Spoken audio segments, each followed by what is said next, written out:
Donc bienvenue sur la Web TV de l'Odyssée des entrepreneurs. Bonjour, vous êtes Philippe Barré, directeur général du groupe Apicil. Donc le thème d'aujourd'hui est les métamorphoses. Donc nos questions vont être orientées sur ce sujet.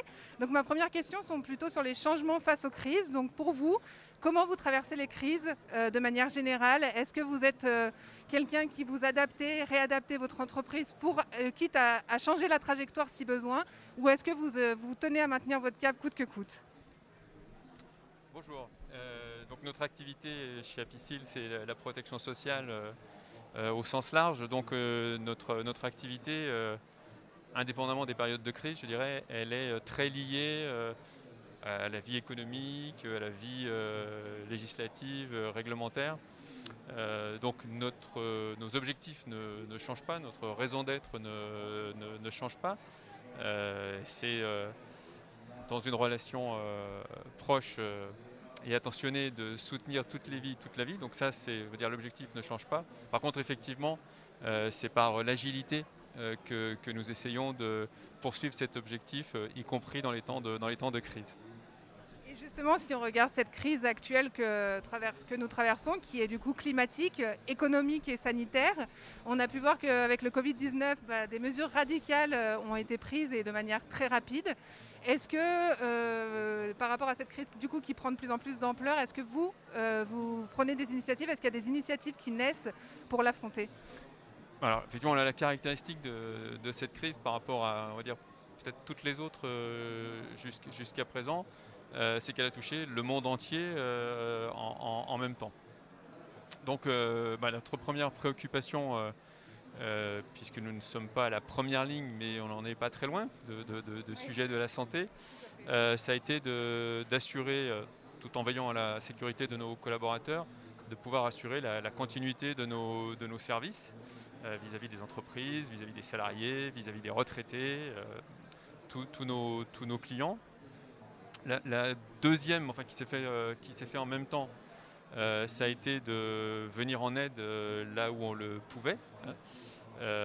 Par exemple auprès des hospices civils de Lyon, en finançant du matériel, des respirateurs par exemple, bien d'autres choses, des fonds en soutien à nos entreprises clientes. Donc ça c'était le temps, on va dire, de la crise sanitaire.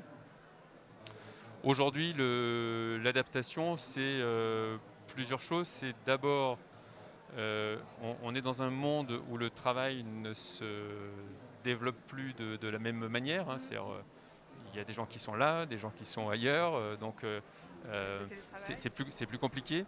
Euh, et surtout, on est dans un mode hybride en fait, hein. Il y a des gens qui sont en télétravail et des gens qui sont sur site. Donc il faut qu'on apprenne à nos managers et à l'ensemble de nos collaborateurs à travailler de cette nouvelle manière qui va rester durable.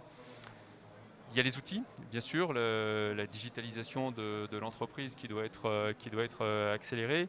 À cet égard, on a vu très nettement, nos processus sont déjà en partie digitalisés, mais pas tous. Et donc on a vu la différence entre ceux qui étaient digitalisés, qui ont continué de fonctionner très très bien, et même mieux pendant la période, et puis ceux qui avaient des ruptures papier qui fonctionnaient moins bien. Quant à la partie climatique, bon, Apicil n'est pas un acteur qui a un gros impact sur la planète, puisque nous avons une activité tertiaire. Mais bon, nous sommes attentifs, bien sûr, à cela. Donc, à titre d'exemple, peut-être un peu anecdotique, mais on va mettre en place des vélos électriques pour nos collaborateurs qui le souhaitent, en lieu et place du transport en voiture. Notre implantation future dans le centre de Lyon, à Toulion, est également quelque chose qui va nous permettre, dans des bâtiments neufs, mieux conçus, de réduire notre impact énergétique. Et puis le sujet sur lequel on a un impact, c'est à travers notre gestion financière, puisque nous, en tant qu'assureur, nous investissons dans des entreprises, et donc nous sommes en train de verdir, si je puis dire, notre portefeuille de placement, et donc avec notamment un indicateur qui est le nombre de tonnes de CO2 par euro de chiffre d'affaires que nous nous efforçons de faire diminuer. Ok.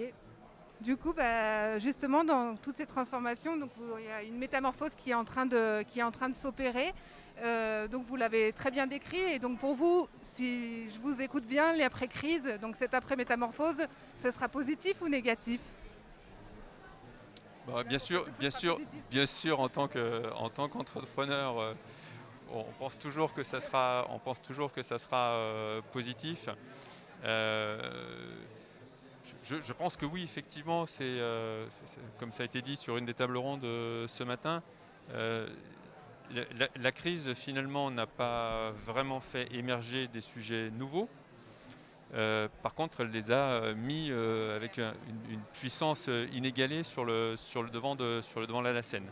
Donc c'est une opportunité effectivement de transformation, malgré tout en sachant, puisqu'on est un assureur d'entreprise, on voit bien que dans cette transformation, il n'y aura malheureusement pas que des gens pour lesquels ce sera positif, mais c'est aussi notre rôle en tant que groupe de protection sociale d'apporter un certain nombre d'atténuateurs ou de réparations pour aider les entreprises et les salariés à sortir de la crise. Donc oui, je pense qu'un monde nouveau, plus solidaire, plus vert, plus respectueux aussi des liens humains. C'est, je pense, aussi une expérience qu'on a pu tous vivre, c'est que on est capable de travailler derrière un écran pendant un certain temps, mais après on a besoin de pouvoir échanger, de se voir, de se rencontrer. Donc y compris le lien social, je pense, a été perçu comme d'autant plus indispensable. Et justement pour toutes ces transformations, pour construire ce nouveau monde que vous décriviez, est-ce que pour vous les collaborateurs doivent être engagés dans leur entreprise? Est-ce qu'il y a une quête de sens qui a du coup a toujours été là, mais qui est devenue de plus en plus importante? Est-ce que pour vous, être engagé dans votre entreprise, j'imagine que c'est essentiel, et est-ce que tout collaborateur doit être aussi engagé hors ou au sein de son entreprise? Alors, dans l'entreprise, c'est la base, hein, je veux dire, je crois que c'est évident. L'entreprise, même si c'est une entreprise technologique ou quoi que ce soit, ça fonctionne sur l'envie des collaborateurs. Encore une fois, quand on travaille sur l'assurance des personnes, je veux dire, on a la chance d'avoir une activité qui fait du sens en elle-même. Donc c'est pas trop compliqué, même si c'est un sujet tous les jours de susciter l'engagement. Donc l'engagement dans l'entreprise, c'est une condition nécessaire de la survie, hein, de l'entreprise.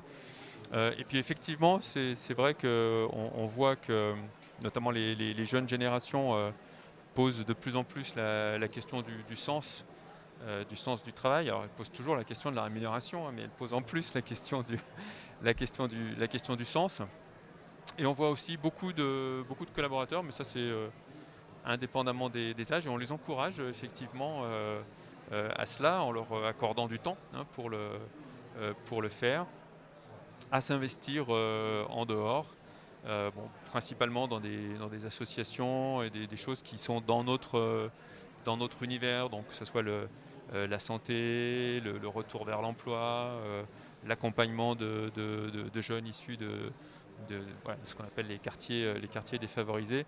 Bien sûr, c'est quelque chose que l'on encourage parce que ça nourrit aussi l'engagement au sein de l'entreprise. Merci beaucoup. Merci à vous.